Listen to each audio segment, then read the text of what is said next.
voisin m'a signalé à la ville et j'ai eu une amende de 300 $.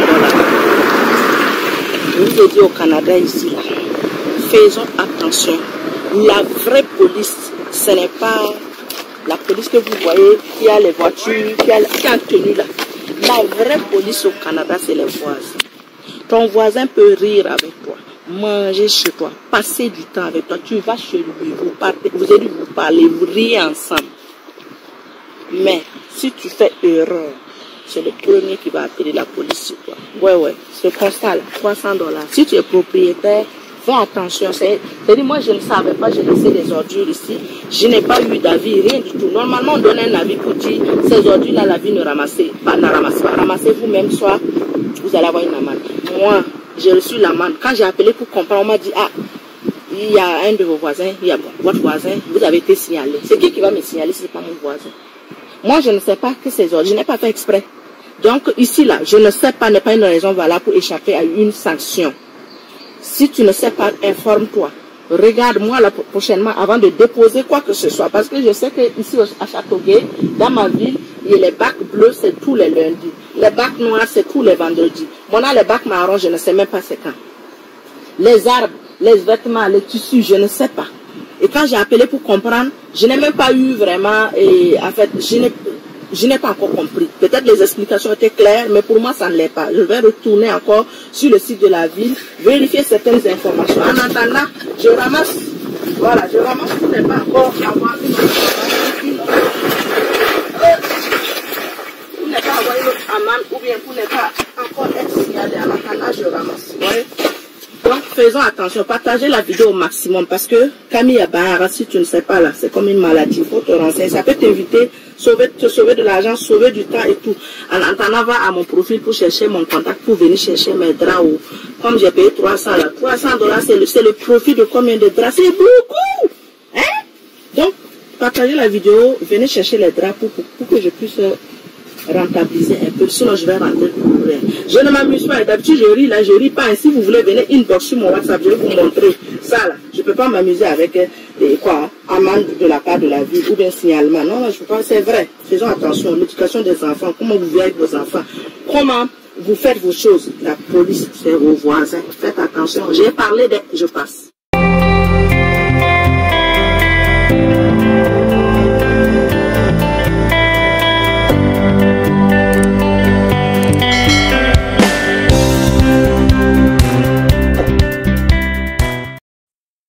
Quand on arrive au Canada, il y a des choses qui surprennent, qui déstabilisent, qui demandent un vrai temps d'adaptation. Parmi ces réalités, il y a la relation très particulière que les Canadiens entretiennent avec les autorités, notamment avec la police. La vraie police au Canada, c'est d'abord et avant tout le voisinage. Ce sont vos voisins, ce sont vos amis, ce sont vos collègues, tout ce qui concerne votre environnement immédiat, qui sert avant tout de première ligne lorsqu'il y a une situation donnée qui mérite l'intervention de la police, par exemple, parce que c'est votre voisin qui alerte lorsqu'il trouve ou lorsqu'il voit des situations pour lesquelles ils conçoivent mal ou pour lesquelles, pour eux, ce n'est pas admissible. Il faut dire que au Canada, il y a beaucoup de règlements, il y a beaucoup de lois et on est tenu de les connaître, on est tenu de suivre ces règles et de les respecter. Comme le dira un adage, nul n'est censé ignorer la loi. En cas de problème ou de situation, on ne dira pas que tu ne pourras pas dire malheureusement que tu ne connaissais pas la loi, c'est vrai. On peut ignorer, mais il est important de se renseigner et de ne pas vraiment enfreindre les règlements et les lois que la municipalité impose comme règlement. En tant que propriétaire d'une maison, vous êtes censé le connaître. Donc, par exemple, l'entretien de la pelouse, l'entretien de la maison, tout ce qui te concerne les bacs à ordures et tout ça. Quand bien même vous êtes le propriétaire de la maison et que si vous ne l'entretenez pas bien ou il y a de la négligence, pour les autorités, ce n'est pas une question que vous êtes propriétaire donc vous devez faire ce que vous voulez. Non. Même si vous êtes propriétaire et que vous ne prenez pas soin de votre maison, vous serez sanctionné.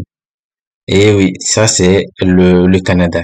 Et c'est le voisin ou c'est votre voisinage qui sera la première personne à vous signaler à l'autorité, que ce soit la police, comme ici c'est le cas, que ce soit la ville, et ça peut aller même plus loin, ça peut aller même jusqu'à la justice.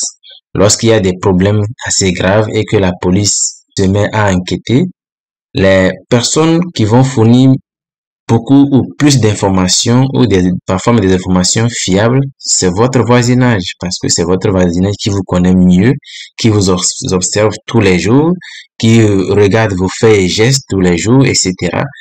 Et comme elle a dit dans la vidéo, vous pouvez être en bon terme avec votre voisinage ou avec vos voisins.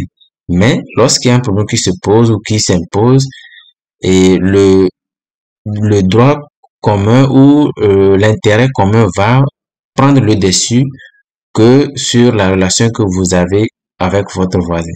Donc, c'est très important de prendre soin de s'éduquer sur les lois et les réglementations au Canada, mais surtout aussi de faire vraiment très attention à tout ce que nous entretenons comme relation avec le voisinage. C'est très important au Canada. Dans de nombreux pays, surtout d'où viennent beaucoup d'immigrants africains, caribéens, sud-américains ou même asiatiques, la police est souvent perçue comme une institution méfiante, corrompue ou parfois même à éviter. Dans ces sociétés, dénoncer quelqu'un à la police peut être vu comme de la trahison, du manque de solidarité ou même comme un danger, car les conséquences peuvent être vraiment graves, arbitraires ou même parfois injustes. Mais ici, au Canada, c'est totalement différent. La police est intégrée dans la vie quotidienne. Elle est perçue comme un service de protection, un pilier de l'ordre public et les Canadiens ont une confiance structurelle dans leurs institutions. Ils ont grandi avec un environnement où alerter la police n'est pas vu comme un acte hostile, mais comme une responsabilité citoyenne. Pour eux, signaler un problème, un comportement suspect ou une situation anormale, c'est simplement participer à la sécurité collective. Cette mentalité crée une société où les citoyens collaborent spontanément avec les forces de sécurité, les forces de l'ordre. Ici, tu peux avoir un voisin souriant, poli, toujours prêt à te saluer avec chaleur, mais s'il entend des cris, il entend des disputes inhabituelles, il voit des comportements inhabituels où il s'aperçoit ou il perçoit des allers-retours étrangers, il n'hésitera pas une seconde à appeler les autorités. Pas par malveillance, pas par méfiance systématique, mais parce que dans leur culture, prévenir la police, c'est agir pour le bien commun. C'est empêcher que la situation dégénère. Vous allez voir, plusieurs raisons motivent cette facilité à dénoncer. D'abord, il y a la culture de la prévention. Au Canada, mieux vaut prévenir que guérir. La société est structurée pour identifier les risques avant même qu'ils ne deviennent des drames. C'est vrai que dans beaucoup de cas, on n'est pas capable de le faire ou bien ça n'arrive pas souvent.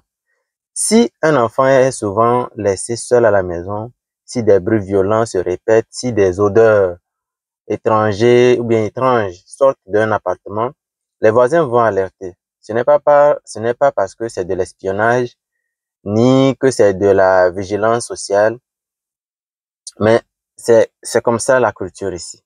Ensuite, il y a la question des normes.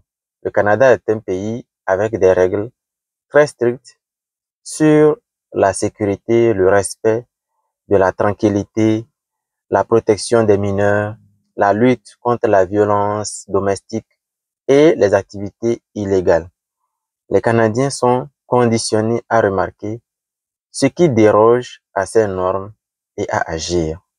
Enfin, il y a le poids de la responsabilité individuelle. Ici, ignorer une situation suspecte peut être perçu comme de la négligence. Les citoyens ne se sentent concernés par ce qui se passe dans leurs immeubles, dans leurs rues, dans leur quartier, dans leur région. Pour des immigrants, cette réalité peut être déroutante, voire même frustrante. On peut avoir l'impression que les gens, on peut avoir l'impression que les gens te surveillent, qui se mêlent de ta vie. Mais il faut comprendre que ce n'est pas de la méfiance envers toi personnellement. C'est un réflexe collectif ancré depuis des générations et des générations. Alors, comment s'adapter à cette nouvelle vie, surtout pour les nouveaux arrivants, pour les immigrants? D'abord, en comprenant que la discrétion est essentielle. Ce que tu fais chez toi peut se faire savoir, s'entendre, être remarqué. Il ne s'agit pas de vivre caché, mais d'adopter une conduite responsable et conforme aux normes canadiennes. Ensuite, il faut apprendre à communiquer avec ses voisins. Un simple bonjour, un échange courtois, une présentation lors de ton installation peut désamorcer parfois beaucoup de malentendus. Plus tes voisins, te connaissent, moins ils interpréteront tes faits et gestes de manière négative. Surtout, on sait, pour les immigrants, et les immigrants africains en particulier, c'est pas facile. Il est aussi important de s'informer sur les lois locales, connaître les règles sur le bruit, les rassemblements, la sécurité domestique. T'éviteras bien des problèmes. Parfois, ce que tu fais par habitude peut être perçu comme anormal ici. Enfin, il faut changer son rapport à la police. Ne vois plus la police comme une menace, mais comme une institution de service. Si un jour tu es confronté à une intervention des autorités suite à un appel de ton voisin, garde ton calme, explique avec respect. Ici, le dialogue est priorisé. Et puis, s'adapter à cette réalité demande parfois aussi du temps, mais c'est indispensable pour bien s'intégrer. Comprendre que tes voisins peuvent t'alerter non par hostilité, mais par sens de responsabilité civique te permettra d'éviter des malentendus et bien sûr de bâtir des relations saines. Car au fond, on peut tout dire, cette vigilance collective est aussi ce qui fait du Canada un des pays les plus sûrs au monde. Si tu viens d'arriver au Canada et tu remarques de tels comportements de la part de tes voisins, ne pense pas qu'ils te veulent du mal ou qu'ils se méfient de toi ou qu'ils cherchent à te faire du mal. Non, c'est le caractère et la culture des Canadiens. Les Canadiens ont une relation étroite et intrinsèque avec les autorités, en l'occurrence la police. Et comme je l'ai dit, il faut vraiment apprendre et t'informer pour voir quels sont les comportements, les actes qui sont vraiment proscrits ou qui ne sont pas tolérés au Canada. Si depuis ton pays d'origine, tu étais quelqu'un qui aimait la musique à volume élevé chez toi quand tu es à la maison, mais sache que ici au Canada, ce n'est pas permis. Tu peux mettre de la musique, mais tu n'as pas le droit de déranger les autres. Tu ne peux pas mettre la musique à un volume très élevé, d'autant plus qu'on sait que les logements ici au Canada, les bâtiments, les appartements, c'est pas insonorisé. Donc tout ce que tu fais dans ton appartement, le voisin qui est à côté, il le perçoit, il l'entend, il l'écoute.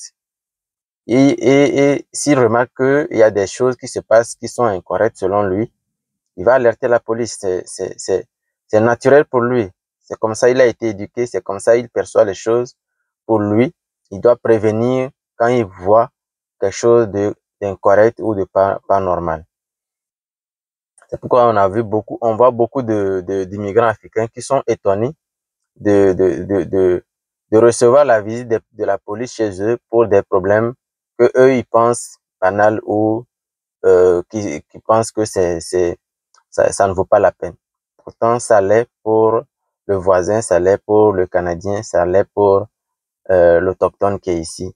Parce que eux, ils ont été éduqués dans une certaine logique et dans une certaine mentalité. Contrairement à nous, les Africains, qui venons aussi de notre pays d'origine avec une certaine mentalité, une certaine éducation aussi.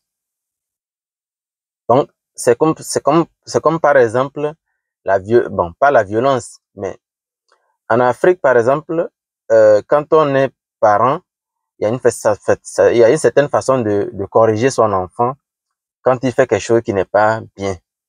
Mais ici, tu ne peux pas le faire. Tu peux pas corriger, tu peux pas frapper ton enfant. La violence physique, elle n'est pas permise ici. Et l'enfant même a le droit d'appeler la police ou d'informer la police si il le désire. Et toi qui es parent, tu auras des problèmes. On risque même d'arracher ton enfant de ta garde. Donc, la DPJ est là pour ça. Donc, si tu veux pas avoir de problème, côté enfant, avec la DPJ, tu as le devoir de respecter les conditions de vie ici au Canada. Violence physique, c'est proscrit. Tu n'as pas le droit aussi de faire de la violence verbale. Donc, il y a des punitions ici pour les enfants. Si tu es parent et tu as des enfants et qu'ils font des choses qui ne sont pas correctes, il y a des punitions. Il faut juste informer et voir aussi comment ça se passe. Privation de sortie, privation de téléphone. Il y a des petits trucs comme ça qui permettent donc de corriger l'enfant et donc de le mettre sur le droit chemin afin qu'il ne répète pas les erreurs qu'il commet.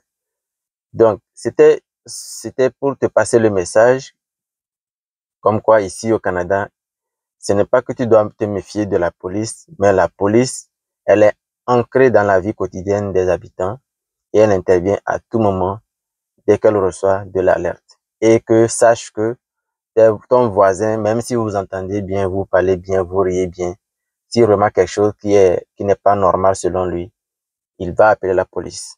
Pour lui, c'est son devoir et c'est une responsabilité civique et citoyenne. Donc, que désormais ça ne soit plus bizarre, que tu ne prennes plus ça mal, que tu ne prennes plus ça autrement. Si tu viens au Canada, si tu es déjà arrivé au Canada, sache que c'est comme ça se passe ici. C'était Christophe Samaro.